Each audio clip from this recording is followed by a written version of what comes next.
Ya, Saudara, Komisi Pemberantasan Korupsi membongkar aksi penyelundup hingga koruptor memburu keuntungan ekspor benih lobster.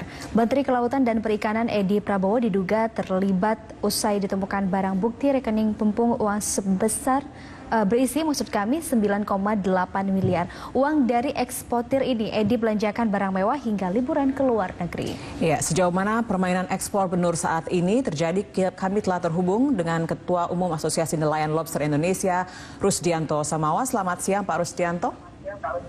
Selamat siang. Assalamualaikum warahmatullahi wabarakatuh. Waalaikumsalam, Pak. Pak, bagaimana kemudian pendapat para nelayan lobster ketika Edi Prabowo ditangkap? Ya, pertama ada 3 rasa syukur yang diucapkan oleh nelayan lobster seluruh Indonesia. Yang pertama adalah rasa bersyukur ketika Menteri KKP Edi Prabowo ditunjuk sebagai Menteri oleh Presiden Republik Indonesia Joko Widodo yang telah mengeluarkan nelayan dari kepungan regulasi bersifat pelarangan terhadap nelayan termasuk nelayan lobster. Kemudian yang kedua, bersyukur atas masalah yang ada ketika Menteri KKP Edi Prabowo juga ditangkap oleh KPK karena berdampak disebabkan oleh monopoli ekspor benih lobster dan black market yang terjadi sehingga merugikan nelayan. Kemudian yang 3, nelayan juga bersyukur terhadap aktivitas Komisi Pemberantasan Korupsi melakukan pengawasan, penindakan dan penyelidikan terhadap sektor kelautan dan perikanan yang telah memberikan pencerahan ya kepada masyarakat nelayan lobster di seluruh Indonesia bahwa selama ini ada terjadi ketimpangan dan kerugian negara. Jadi 3 rasa syukur itu, Mbak. Baik, Pak Rusdianto, lalu dengan dibukanya ekspor benur, apakah yang diuntung ini nelayan atau eksportir, Pak? Ya, pertama, siapa yang untung dalam kebijakan Permen 12 tahun 2020? Keuntungan pertama bagi nelayan adalah yang pertama bisa melakukan budidaya, yang kedua bisa melakukan restocking, yang ketiga bisa melakukan penangkapan terhadap benih-benih lobster. Tentu penangkapan itu ada 2 perspektifnya, yaitu untuk ekonomi, kemudian yang kedua untuk bisnis, dan ketiga untuk budidaya. Nah, perspektif ini ke depan itu perlu menjadi tolak ukur ya bagi KKP, Kementerian Kelautan dan Perikanan, untuk pengembangan budidaya ke depan.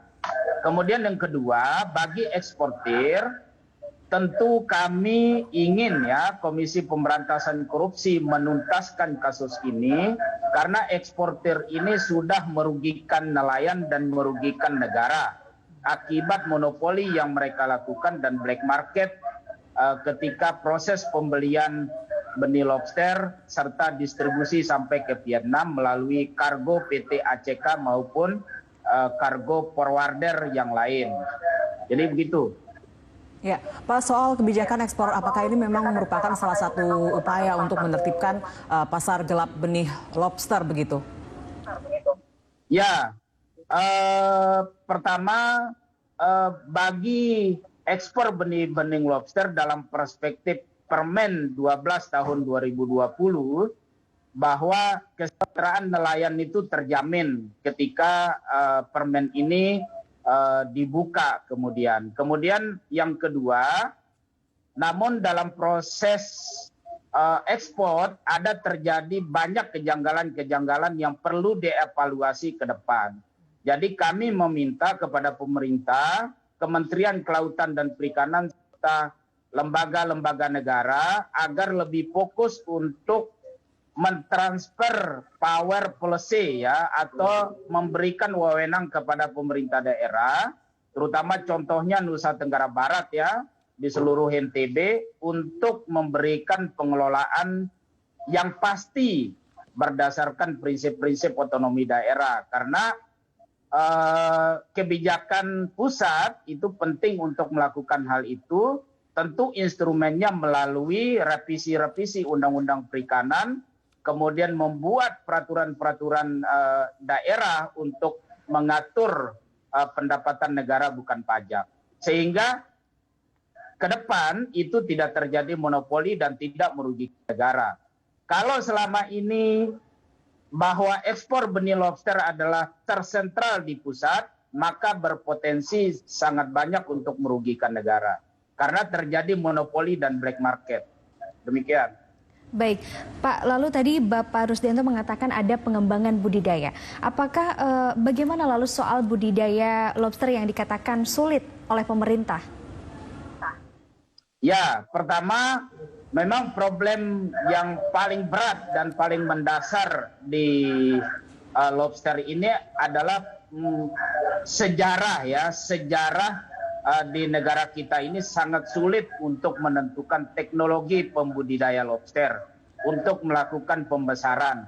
Karena berbanding terbalik ekspektasi rakyat Indonesia terhadap budidaya lobster seperti ekspektasi Vietnam untuk melakukan budidaya. Padahal kita harus mempertimbangkan aspek iklim, cuaca, dan lain sebagainya, sehingga tidak bisa membandingkan dengan Vietnam. Kenapa Vietnam berhasil melakukan budidaya? Karena sejak 1976, Vietnam sudah melakukan budidaya lobster dengan kapasitas pakan yang sangat terjamin, yang memerlukan bertonton pakan yang disediakan oleh Vietnam terhadap pembudidaya lobster. Dan teknologinya juga terjamin untuk melakukan pembesaran. Salah satu contoh ya, pembesaran lobster di Vietnam dalam ukuran 3 bulan itu bisa mencapai 4-5 kilo. Itu yang disebut dengan oleh Ibu mantan Menteri KKP atau teman-teman anggota DPR kita bahwa harganya bisa 5 juta. Padahal itu adalah harga Vietnam. Tetapi kalau di Indonesia kita tidak bisa membandingkan dengan Vietnam. Di Indonesia belum ada teknologi yang bisa mentransfer knowledge-nya, pengetahuan budidaya ini untuk memberikan dampak produksi yang signifikan agar mendukung pola-pola ekspor hasil lobster konsumsi. Nah, tantangan kita adalah di teknologi. Maka usulan kami kepada pemerintah Indonesia harus menciptakan teknologi sendiri.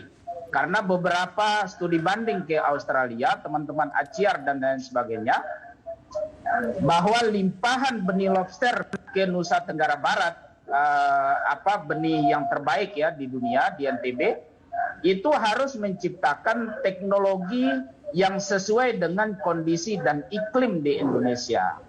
Baik. Jadi seperti itu, agar mendukung pola budidaya yang ada. Tentu budidaya ini syaratnya harus di tempat populasi benih atau sebagaimana yang disebut dengan zinc population gitu.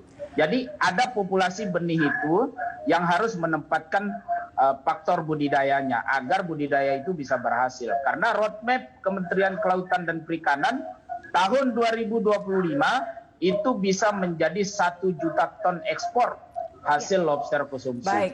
Baik, terima kasih Pak Rusdianto Samawa, Ketua Umum Asosiasi Nelayan Lobster Indonesia telah bergabung bersama kami di Klik Indonesia Siang. Selamat siang, Pak. Selamat siang.